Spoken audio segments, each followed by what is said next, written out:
ফাহাদ বিন আহসান আপনি লিখেছেন দোয়া কবুলের কঠিন সময়গুলো কি কি, সঠিক সময়গুলো কি কি? দোয়া কবুলের সঠিক সময় বলতে যে কোনো সময় দোয়া কবুল হতে পারে, তবে দোয়া কবুলের সম্ভাবনা বেশি থাকে যে সময়গুলোতে, তার মধ্যে থেকে একটা সময় হলো ভোর রাত, আরেকটা হলো যে প্রত্যেক নামাজের পর নবী সাল্লাল্লাহু আলাইহি ওয়াসাল্লাম বলেছেন যে দুবরাকুল্লি সালাহ আর জওফুল লাইল, অর্থাৎ ভোর রাত এবং প্রত্যেক নামাজের পর এই সময়টা দোয়া কবুল হয়। এর বাইরে বৃষ্টির সময় দোয়া কবুল হয়, মুরগির আওয়াজের সময় দোয়া কবুল হয়, তারপরে আজানের সময় দোয়া কবুল হয়, আজান কথার মধ্যবর্তী সময় দোয়া কবুল হয়। দোয়া কবুলের বহু সময় আছে, সেগুলো আমরা দেখে দেখে দোয়া করতে পারি।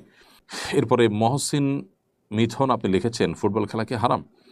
না, ফুটবল খেলা যদি শরিয়ার সীমানার মধ্যে থেকে, যেমন কোনো জুয়া ছাড়া, সতর উন্মুক্ত করা ছাড়া, নারী পুরুষ ঢাড়াঢাড়ি ছাড়া, মিউজিক ইত্যাদি ছাড়া, এবং পারস্পরিক আর্থিক লেনদেন যেটা বিজয়ী দল বা বিজিত দল একে অন্যকে দিবে, এরকম কোনো পলিসি যদি না থাকে তাহলে সেক্ষেত্রে সেটা জায়েজ আছে, বিশেষ করে শারীরিক কসরতের উদ্দেশ্যে এটি জায়েজ আছে।